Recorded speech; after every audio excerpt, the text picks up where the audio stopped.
Out of a clear blue sky on the morning commute, what we now know to be a meteor crashing to Earth.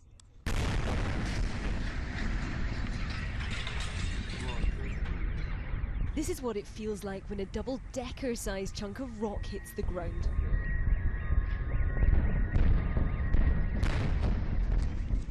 At first, incomprehension, and then the rush to document what was happening around them.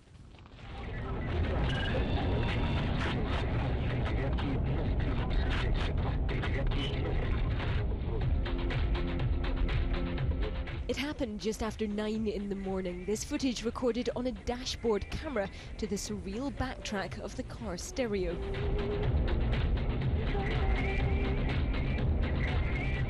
The light from the meteor lit up the sky as it passed overhead.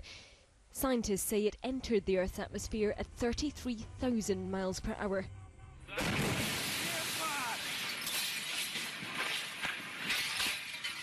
The force of the pressure wave shattered glass and damaged buildings along its path.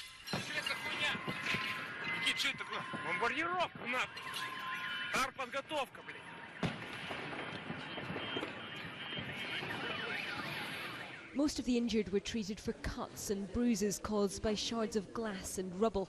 But the emergency ministry said more than 80 children have been injured. 2 adults are in intensive care. A state of emergency has been declared across the 3 affected districts. In this classroom, the morning lesson had just started when the meteor hit.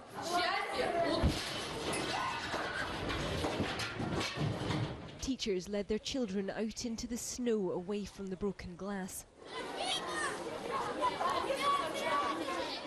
In this office, the sheer force of the explosion knocks this man clean across the room. A Russian rock band witnessed the meteor from their tour bus. For about 5 seconds we were completely disorientated, which was really scary, I have to say. Our driver also couldn't see anything. We couldn't understand what was the source of the flash.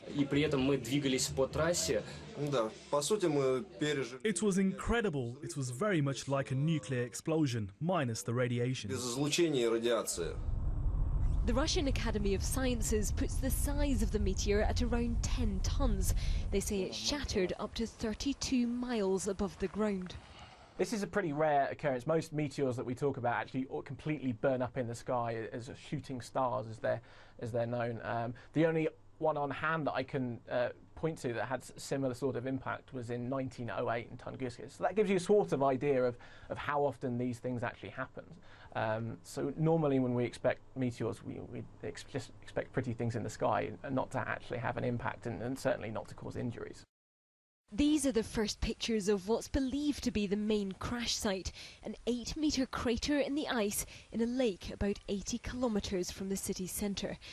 Local fishermen called police, who have sealed the area off. The Ministry of Defence here has dispatched a task force to help identify any further crater sites. They say they had no operations in the region at the time and that there was no warning before the strike.